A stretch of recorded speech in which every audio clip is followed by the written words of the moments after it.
You're listening to Nurse Converse, presented by Nurse.org, a collaborative podcast amplifying diverse nurse voices. Get ready for a dose of inspiration, a sprinkle of education, and a whole lot of community. Welcome, everyone, to the Nurse Converse podcast. My name is Holly Kapusinski, and I'll be your host for this episode. I'm a board-certified pediatric nurse practitioner and a board-certified nurse coach. My intention for our time together today is to create a safe space to spotlight issues, inspire, and share in our community of nursing. Before we start, though, I would like to invite you to join me in a centering practice. Wherever you are right now, just bring your focus and attention to my voice, using all of your senses to notice where you are right now. Not changing anything, but paying attention to my voice. Begin to notice your breathing. Just noticing, allowing the air to move in and out of your chest area.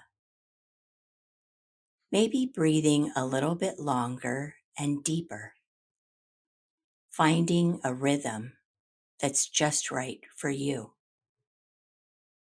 Just noticing your breath, allowing the air to move into the chest and now out of the chest. Allow your breath to move freely, effortlessly, and easily in and out.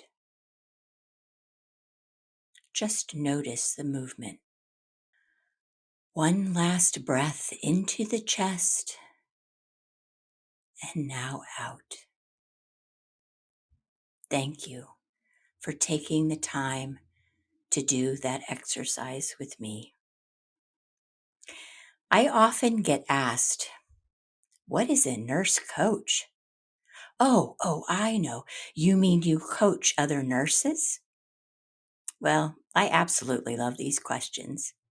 It gives me an opportunity to share what I love about being a nurse and a nurse coach. I share that I love to be a nurse, someone who walks alongside another person, family, or community. And we explore possibilities for growth, healing, change, and fulfillment. We hear people use the word coach often, and when we hear that word, we often have many ideas that come to our mind. While there are aspects of being a nurse coach that are similar to coaching, such as cheering someone on to achieve something or providing guidance and instruction, these are not the only aspects of being a nurse coach. I learned this through my own experience. Let me just ask you a couple of questions.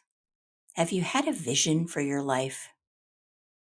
Maybe you've made plans and worked really hard at getting to the end of those plans. Or maybe you've been working on those plans and suddenly become sidetracked by other demands in your life, things that have come up in your life that you weren't necessarily expecting. Have you lost sight of what you wanted to do and maybe got into the habits of everyday life only to suddenly have a catastrophic event happen that changed everything? I did. I had a lot of episodes happen. And sometime in my mid-40s, one of the most serious that started my journey to being a nurse coach happened. I was diagnosed with a heart condition that I was told would require surgery. I was shocked and scared. And in that moment, I wasn't sure exactly what I was going to do, but I did make a decision to change my life, my habits, and start over again. And over the course of several years of slowly working on habits, life change, and things I was doing, I did change my heart condition. And my cardiologist congratulated me. So, having done that, I actually came to understand that my nursing knowledge, experience, and education, helping myself and helping others who may have the same problem or be encountering the same issues, maybe I could do something that would marriage those things together. So I did. I combined my love for nursing, caring for others, my education, being a support. I allowed myself to bridge all of those things together and created my journey into nurse coaching. So, how did I get there? How did I find nurse coaching? Well, I was seeking and Googling, and I happened to see a press release from the Institute for Functional Medicine, along with the Integrative Nurse Coaching Academy and Association. And I saw that they were offering a program that combined those two things together, getting at the root cause of issues and also using nurse coaching. So I took a chance and decided to look at what that would entail. So I Googled once again and I found the program. I looked for somebody who was close to me geographically that I could ask questions to, and found that person and had a conversation. What is a nurse coach? What do you do? And after about 10 to 15 minutes, I knew in my heart that I needed to trust what I was hearing and what I was feeling and take a leap and find out really what this was. The next thing that happened in the middle of all of this was another unexpected crisis or crises. What happened was an unexpected loss of my mother, who I had been taking care of. Something happened within my family, and there were radical changes that needed to occur. And for the first time in a long time, I decided to trust myself and move forward with this nurse coaching. I can honestly share with all of you that that decision has forever changed my life, and that becoming a nurse coach was the beginning of a healing journey for me, my family, and my career as a nurse.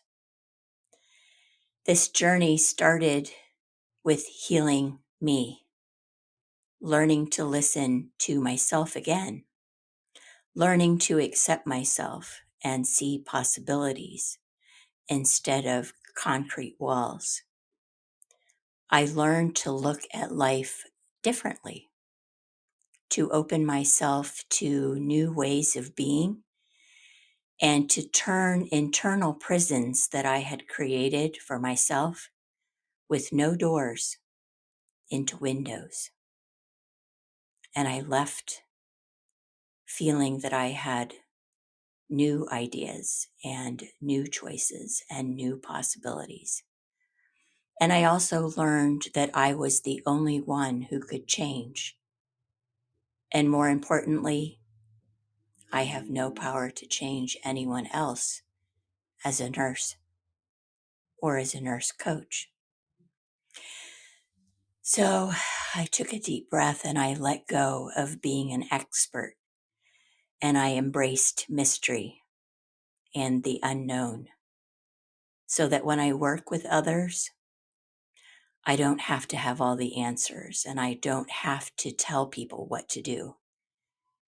I wasn't afraid anymore of disappointing others or making mistakes, only embracing who I was, and each day opening myself to being better, to being a better person, to being a better person for others and myself.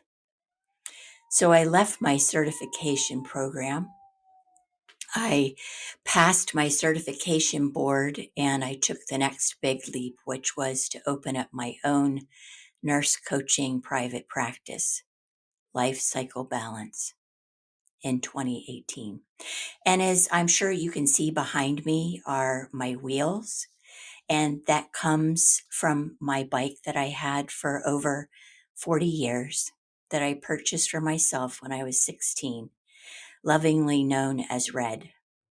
And when Red was on his last journey, rolling across the hills of New York for 400 miles on a trail with my daughter, I decided that it was time to upgrade and get a new bike. So I have a new bike that I lovingly call Unda Blue. And I have power coded Red. And he is the symbol and the reminder to me that I can go through this journey of life and achieve things that I want. Now that I have shared some of my story and how I pursued nurse coaching, I'd like to focus on each of you. Maybe you're considering a change within your career right now. Maybe you're interested in obtaining more education or wondering how you might find resources to help improve your well-being. Nurse.org's website has some wonderful resources, information, and wonderful articles on some of these topics. But I have actually invited one of my colleagues here to talk about something that I feel is really important. I referenced it in my first podcast episode entitled Navigating Life's Hurdles as a Nurse, Finding Emotional Strength and Motivation.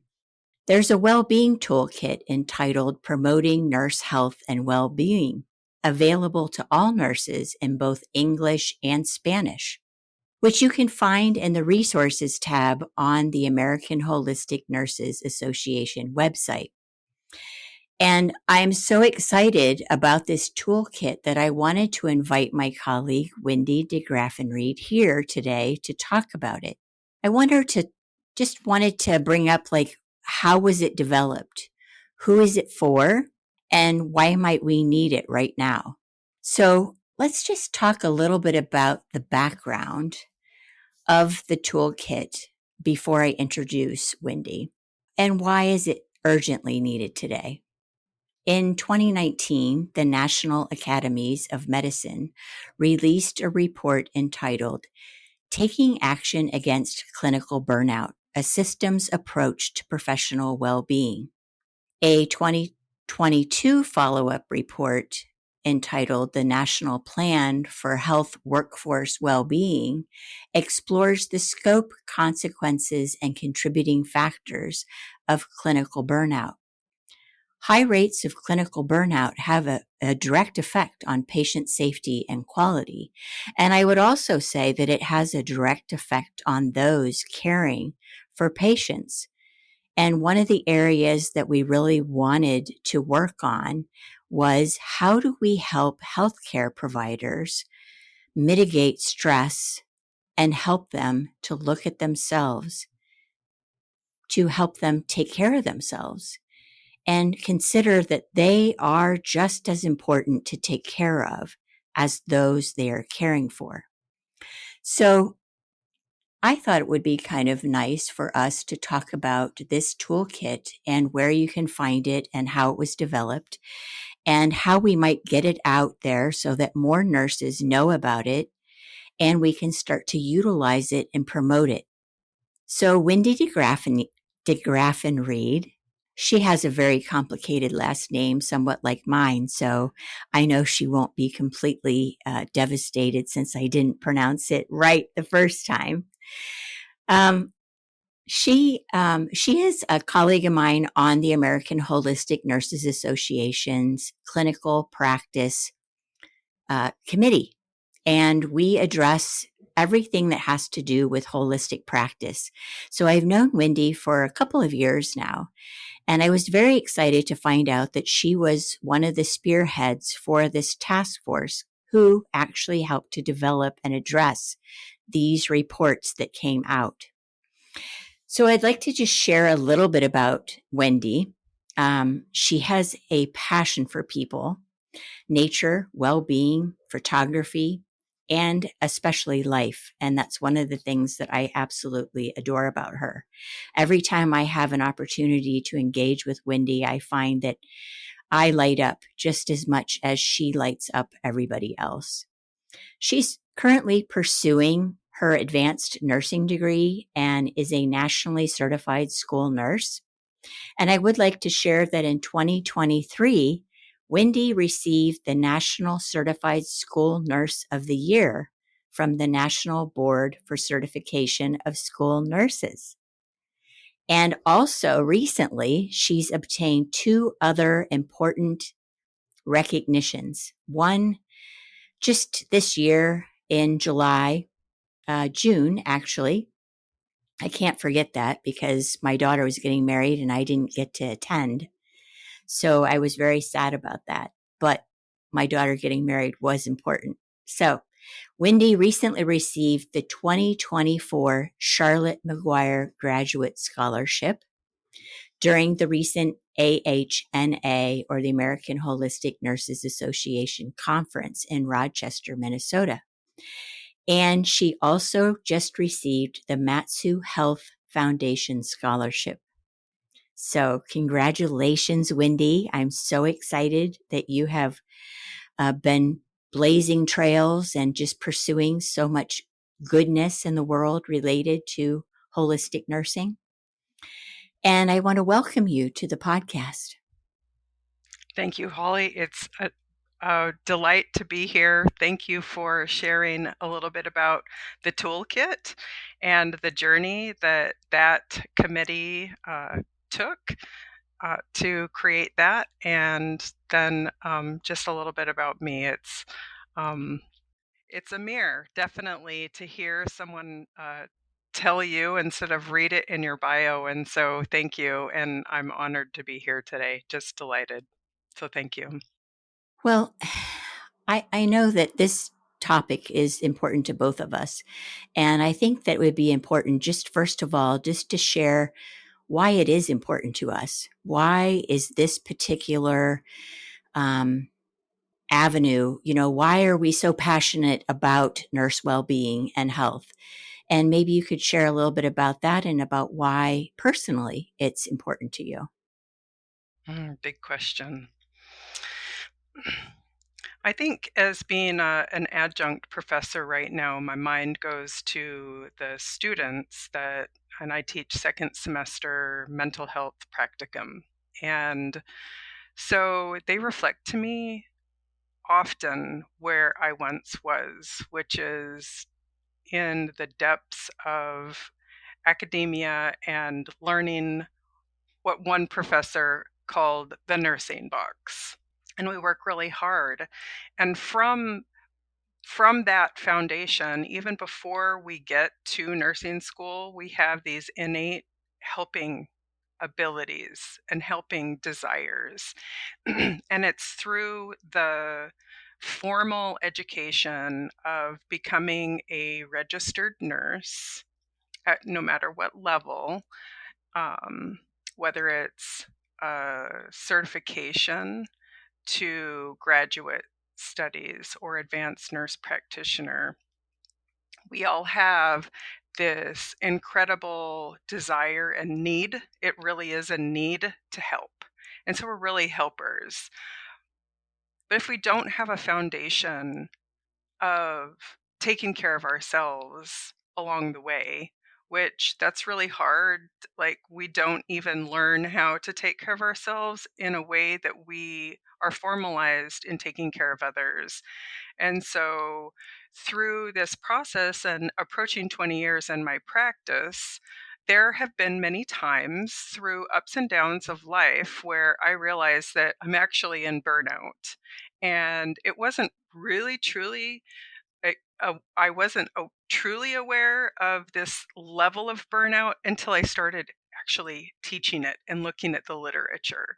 And that started about in 2018. I presented at the Trauma Sensitive Schools Conference in Washington, D.C., and it was just a delight to go there and be a part of that whole movement. And at that, as I studied and really looked at the literature and the books, the publications by the experts in the field, I realized, wow, like, I'm actually burned out.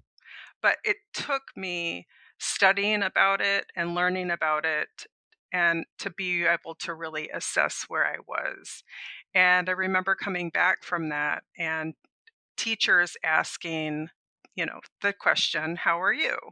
And I decided at that point that because I knew I was in burnout, that I would say, actually, I'm in burnout recovery.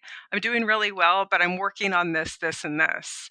And it really opened up the conversation for people to say, wow, I'm really in burnout too. And that's outside of nursing. And so we have nurses who are burnt out, but we have professional colleagues that we work with, whether they're administrators, their organization, chief executives, we all can get burnt out. And so for me, as a helper, it's critically important that one, I know myself and I know how to take care of me.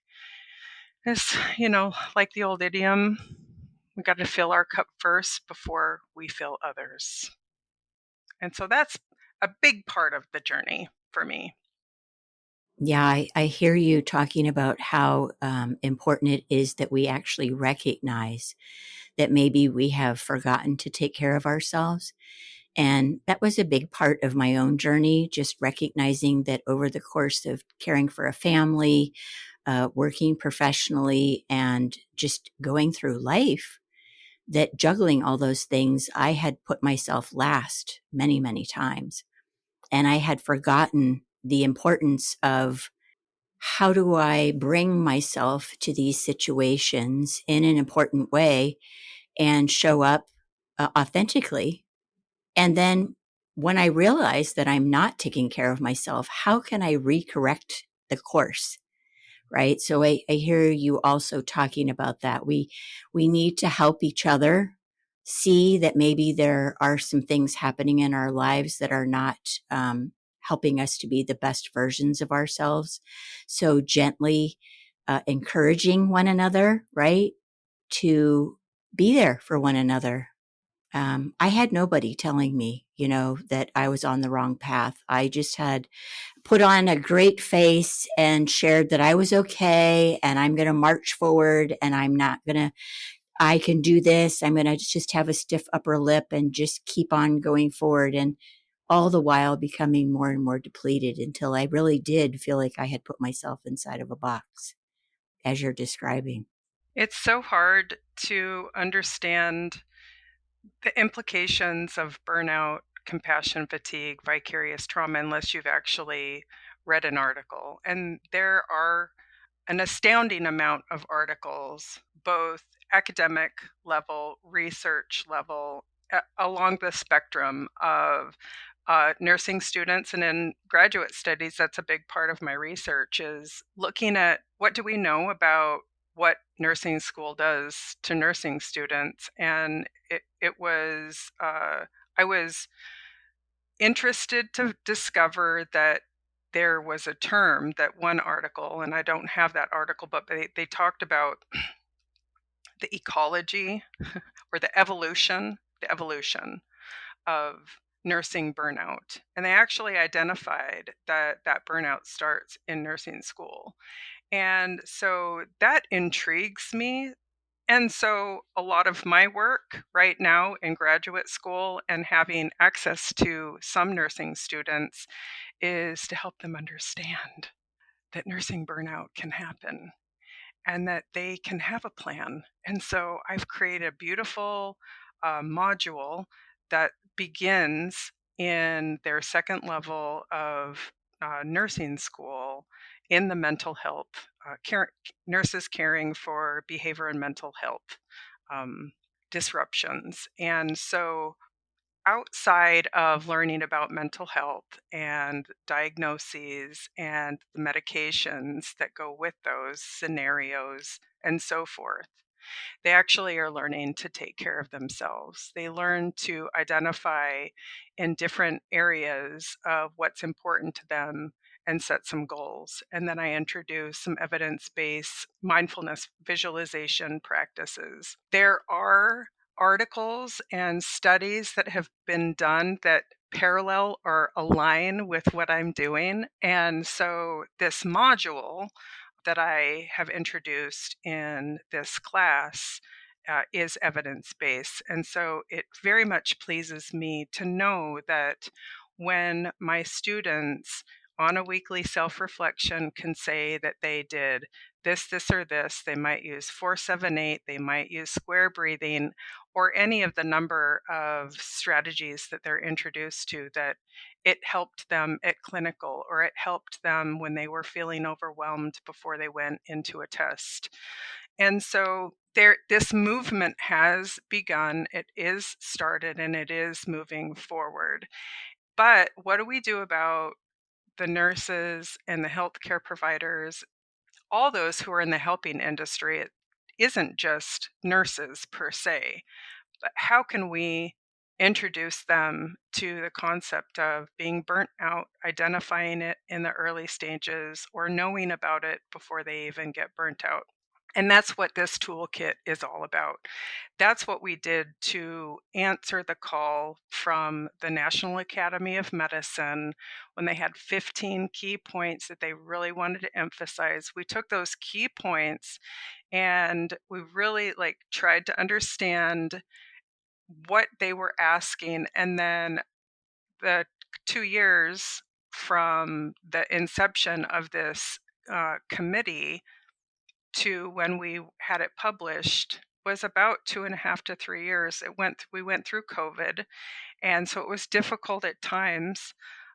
For me, I can speak for myself as a school nurse. I had to take care of COVID-related policies and procedures, and so we were slow in some areas of getting the toolkit out as quickly as we wanted, but in the end, it was precisely what I had envisioned, and which was a toolkit, something that you could hold in your hand. You could print out a page and really look at one area, whether it was the organizational strategy piece or the self-care piece.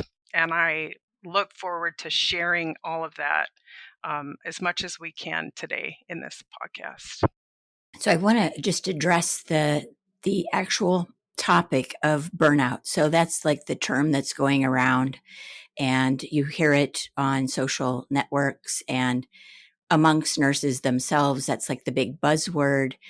And also self-care. That's the other buzzword. Like we're trying to slap, and a lot of nurses rightly think that this is, just a temporary stopgap, right? Well, I just need to care for myself more. What does that actually mean? Does that mean I go get a massage? Do I get, a manicure? Do I take some time off?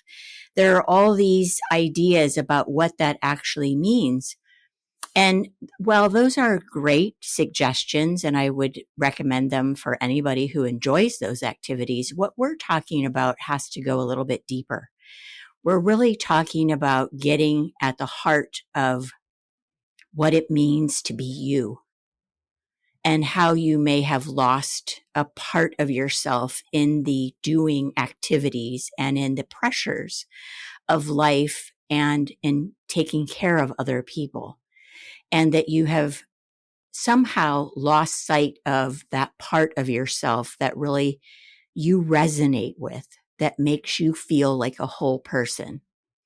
And so I really would like to talk about some of the things that really excite you about the toolkit and also excite me because you brought up one of them. One is that they are things that you can hold in your hand and you can do briefly so that they are, if practiced on a regular basis, really make a difference and call you back to yourself and remind you to be present and remind you to notice yourself and remind you to show up the best you can. So, what are some of the pieces in the toolkit that really speak to you? Yes. I want to interject something here real quick for simplicity's sake before we go into the toolkit. And I loved how you say, return back to us. How do we know? And one thing that through my experience of working with educators, and I noticed it on the Nurse.org website as I was reviewing that this morning. There's an article title that I read that said how important hobbies are, what hobbies. It had something to do with hobbies, and hobbies is key. Like the toolkit, we'll get into that, talks about strategies and breathing techniques, and those are all great and fine. So the thing that I want to interject here is, what is it that you love to do that you haven't done in a long time? And so when I ask that question, sometimes people will say, well, actually love to ride a bike.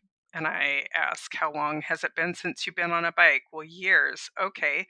So then I move them through the process of seeing where their bike is, seeing how getting their bike out, seeing them get on the bike and just go for that bike ride. And when can they do that? When they get home from work today, when they are done preparing dinner, when is it that you're going to get on that bike? So that's one thing that I do with staff. And then two, it's simple things that we love to do, that we used to do, that we no longer do. And I recognize this in myself. We used to have 3 dogs, and so now we have 1. We've lost 2, and coming home from work, if I was too tired to go on a dog walk, that's how I recognized that I was tired and fatigued from work. Now, that's pretty common. And all the surveys that I do when I do presentations is, what's one thing that you love to do that you haven't done in a long time? And so people can start to recognize the things that they love to do that they no longer do. And so if you can recognize that and then do it cognitively, then that will help prevent the inception of that burnout. The well-being toolkit identifies components of health and well-being, and it identifies the benefits and the outcomes for nurses individually, organizations, and then nations. The part that like your question was, what do I particularly like about this toolkit? I like how it's broken up into 2 sections. One section is, how does one cultivate organizational strategies? Because we have nurses in positions of leadership, and they are creating and implementing policies, procedures, and so forth. And so that was a big part of the toolkit. And there are 7 action items for that. And then we have the personal side, where one can cultivate a practice of wholeness. And as we look at those 2 different parts, the organizational strategies are things like an organizational assessment. How does one go about doing an organizational assessment, which is very important if you have influence, whether you're a charge nurse on a unit or an administrator in a hospital or a nurse manager or a nurse educator, a professor of nursing. wherever you have leadership, it's important to do an organizational assessment. And so the toolkit has broken each of these strategies down to one page, because I, and like many people, if there's a flyer that you can look at and think about and read about and decide if you're going to do it or not, that was the direction that I wanted this toolkit to go, is print one page out so that you could look at it until it kind of set in, until you were ready to move with the suggestions on those strategy pages. So we have an organizational assessment, we have code lavender, we have team steps, integrative leadership, chief wellness team, the Schwartz rounds, which I'm looking at implementing for the school nurses in my school district, and then stress first aid.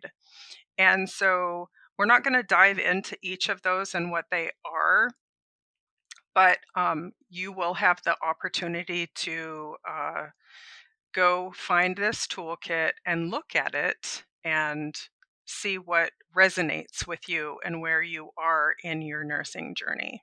Yeah, I really like how you're bringing up the fact that, like, if you are a charge nurse or a nurse in a leadership position, I mean, sometimes you're overwhelmed as well, trying to balance both your responsibilities as a leader and also as somebody who is a mentor or an inspiration for those that you're leading. And so by just connecting with those around you that are important to you, that you're working with, and asking them, let's just try this, or what do you think about this strategy? Or what are some of the thoughts that you have that you might be able to pull off of these suggestions? It doesn't necessarily have to be exactly what's on the toolkit, right? I mean, you can use it as a springboard to come up with what suits you and your organization and what you're attempting to do. And I love that there was another part of that, Wendy, that I just struck me that, we don't all have the ability and time to devote to reinventing an entire wheel or creating a new plan, right? So having some ideas that you can take and open a discussion with other people, I think is really helpful. You also talked about global. So I think it's important to just bring up a little bit about how organizations can utilize the toolkit and present it to their organization, to open dialogue for that, and also communities and, globally. How can we interact this globally? Sure. So I want to, I'm going to answer that question, but I want us to come back to the personal strategy, cultivating a holistic personal practice, and maybe we can wrap up with that. As far as how we can amplify the toolkit, there's so many ways that we can look at the toolkit, not only apply it to our personal practices, our professional practices, and then organizational practices. So we can share these within our healthcare systems or wherever you are working. Nurse educators, professors at universities and schools of nursing can look at this and see how they can integrate this into their practice, whether they're writing curriculum or just presenting and teaching a class. I think that they can find benefit in this toolkit. Nurse coaches, of course, the personal aspect of this toolkit is exactly what a nurse coach would use to help facilitate and guide a client through understanding who they are, how they've gotten to where they are, what their burnout symptoms are, and then what's going to work for them for a plan. And then we have healthcare conferences and seminars. So several of my colleagues our colleagues on the practice committee have presented this toolkit to different American Holistic Nurses Association I want to use the word teams, but that's not right. State organizations, they've presented there. And as we have the opportunity to share the toolkit professionally, we can. For example, last year, 2023, I spoke at our not American, but Alaska School Nurses Association, and I did a presentation on holistic health, holistic life. And so within that presentation, I brought in the toolkit and I utilized the toolkit. So, living a better life through holistic practices. We have medical and wellness blogs. For example, this blog we're sharing here, but there are more blogs and there are more publications that are happening. As a nursing student in the graduate program at University of Alaska in Anchorage, have awesome opportunities to write academic papers, and in fact started my own blog this year just because I was doing presentations of the sort. I switched it up a little bit and turned it into a blog. But I now can reference this toolkit in my academic writing, which is super fun to see that on the reference page. Healthcare provider networks, corporate wellness programs, and there are a ton of corporate wellness programs that are formalized programs. Those people who are creating those programs can take a look at this toolkit and see how they can integrate some of the strategies.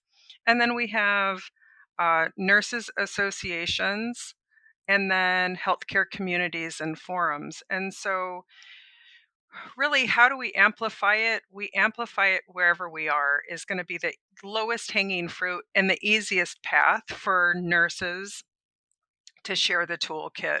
And so that depends on who you're hooked into, whether it's by state, by nation, or the global network. And I know with American uh, Holistic Nurses Association, they are connected with some global organizations.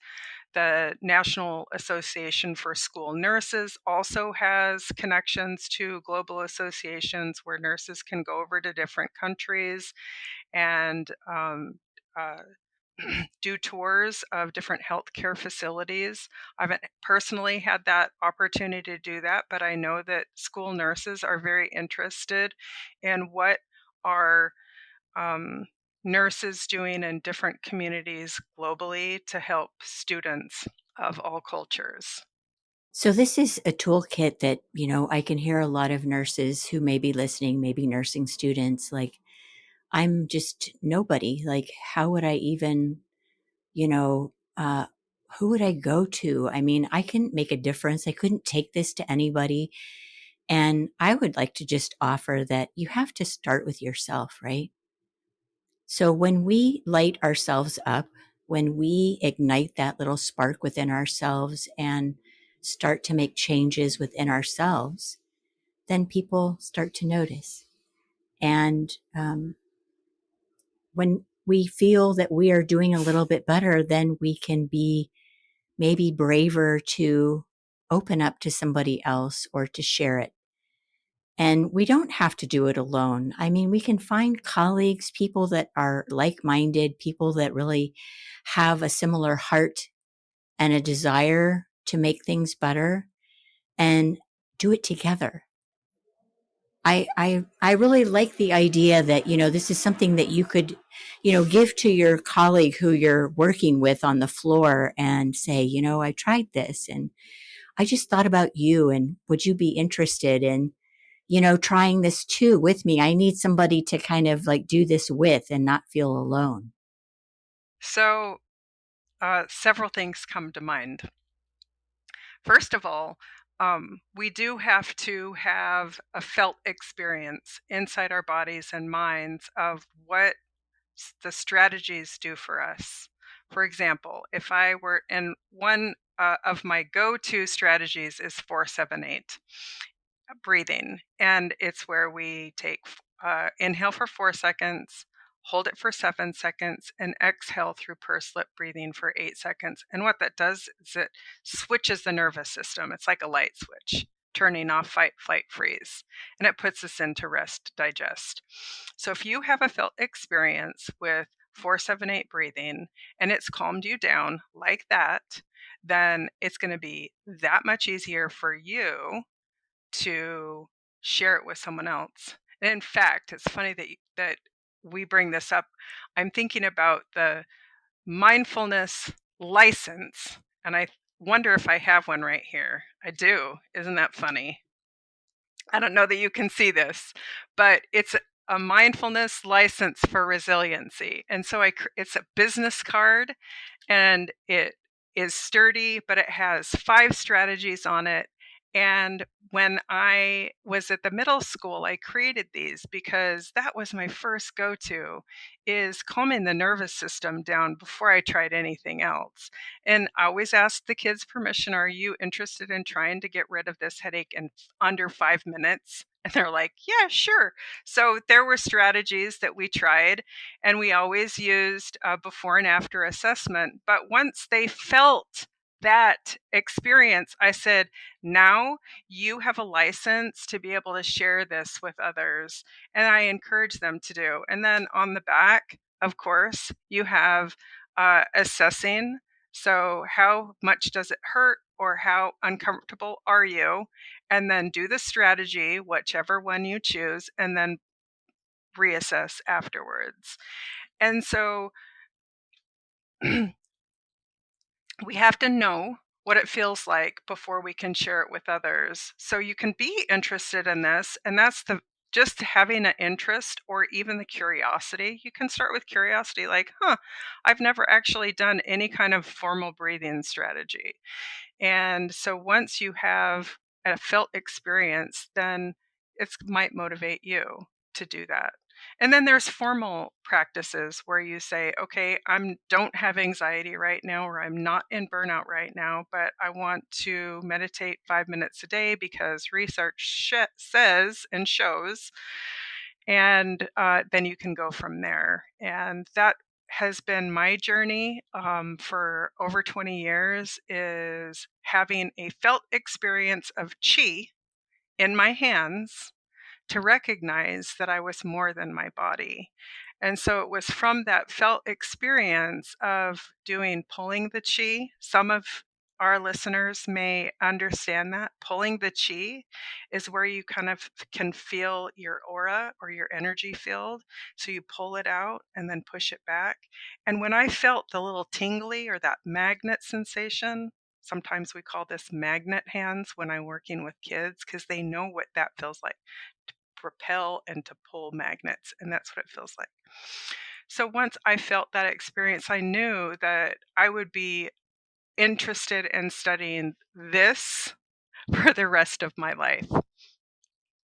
Additionally, I want to say that when I first got into trauma-sensitive care and mindfulness as a school nurse, the studies that I found talked about how educators, before they could bring mindfulness into the classroom, and there's some phenomenal programs specifically for that mindfulness in the classroom.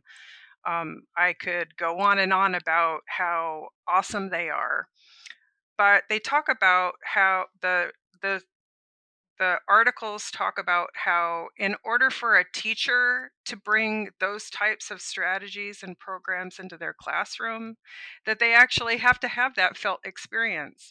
They have to know that it works, because that's what brings the passion or the dedication to their students and introducing it to their students. And so it's going to be the same way, Holly, with nurses, as educators, as teachers, as coaches, as administrators.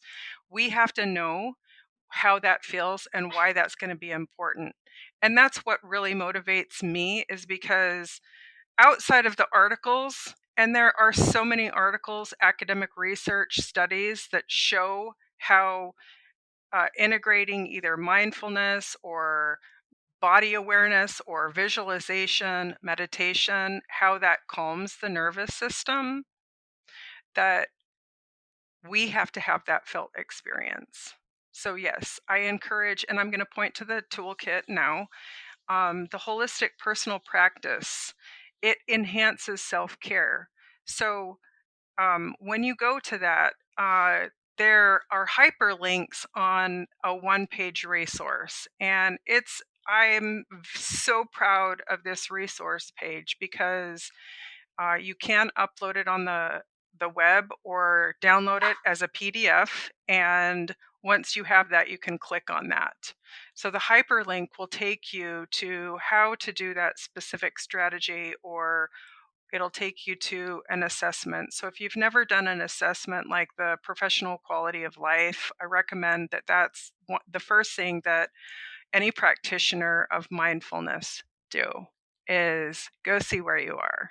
Go see if there's some burnout, and then pick something. And so the one page, the resources, um, and it's specifically called integrative therapies. So pick something. If you're already doing yoga and you haven't done yoga in a long time, that's one. If you do massage therapy and you haven't been to a massage therapist for a long time, schedule your appointment. Acupuncture. So it goes on and on. It doesn't have to just be like breathing or meditation strategies. It can be Tai Chi. It can be Qigong, which I've practiced for 20 years or more. And I know how to pull from that experience when I need to stand up from my desk, do some mixing fire and water, two hands hold up the sky, and in 5 or 8 minutes, I'm feeling better, grounded, given my brain a break, and ready to get back to work, right? I can just talk forever about each of these. The other thing that I want to point to specifically is that the American Holistic Nurses Association has an integrative healing arts program. And so if you're curious about what that looks like, or you have felt like the need to go more holistic, that is going to be the program for you.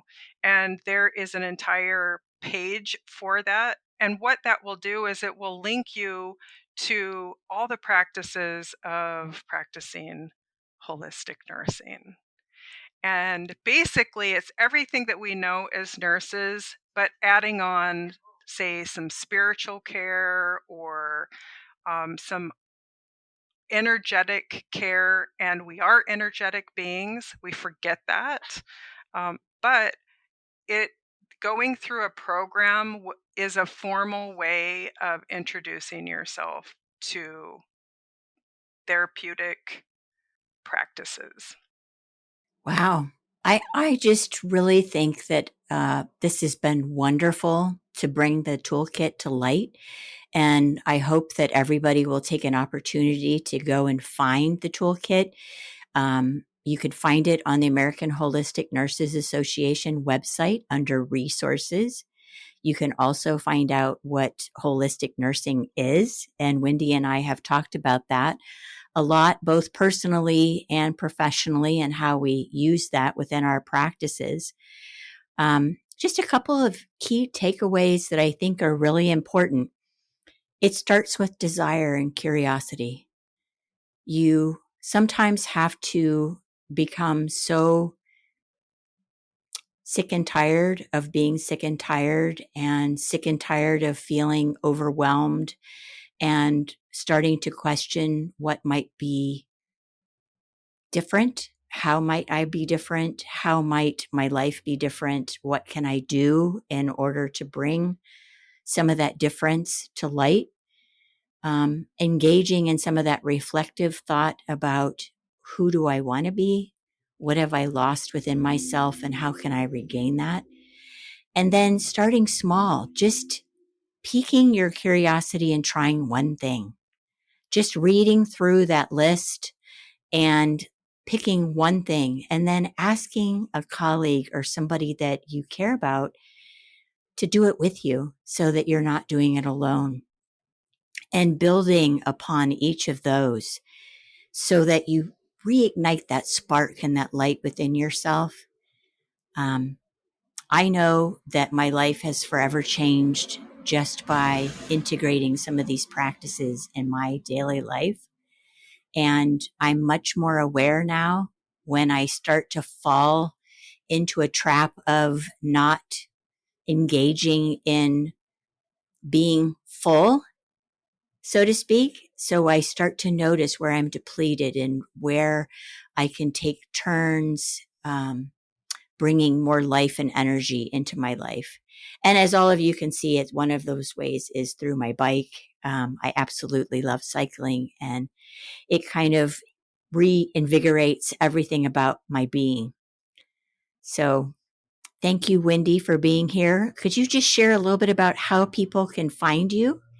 And then we'll close with a quote and a couple of resources. Thank you, Holly, for reviewing all of the valuable ways that we can embrace and bring mindfulness and self-care into our lives. It is the simple things. I can be reached. First of all, I want to point to ahna.org. And then if you would like to email them, it's info@ahna.org. And then I can be reached through my website and an email. And you can find me on YouTube at The Holistic School Nurse. I'm also on Facebook with that same handle. My email address is wendy.d@pathoftheheartinc.com. That's where I do all of my creative endeavors. There's a lot more than just mindfulness.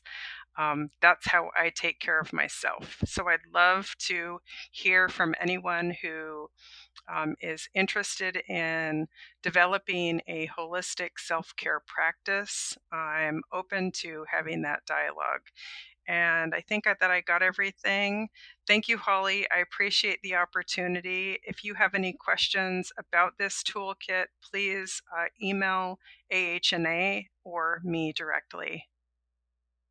Yes, and I'd like to just give a brief thank you to all of the task members from AHNA Practice Committee who worked so diligently to create this and to bring it to fruition. It's a beautiful resource, and I really hope that all nurses take an opportunity to share it, to look at it, and to envision how it might help themselves. So as we close our time together, I'd like to thank all of you for listening to this podcast episode. And if you really liked it, I would love it if you would subscribe to Nurse Converse, give us a thumbs up. And also, if you enjoy hearing me, please put in the comment my name and you would like to hear more from me. And again, go to Nurse.org's website and check out all of the many resources that they have. There's so much there. We also have additional podcast episodes that are very wonderful. So I'd like to close with my favorite quote as we end our time together and wish all of you, my colleagues out there listening, wellness, health, and well-being. And to speak from St. Francis of Assisi, all the darkness in the world cannot extinguish the light of a single candle. And each of you are a candle with a light to shine brightly in the world. So may we live in peace and harmony today. May we live in love and compassion today. May we live in truth, beauty, and justice today. From my heart to yours, I hold you there. Thank you for joining me and spending some of your time here with us. Thanks for joining Nurse Converse, brought to you by Nurse.org. Help us grow by leaving a 5-star rating and review on your favorite podcast platform. Nurse.org supports nurses with career and education tips, life advice, and breaking news. Thank you for all you do and for being you.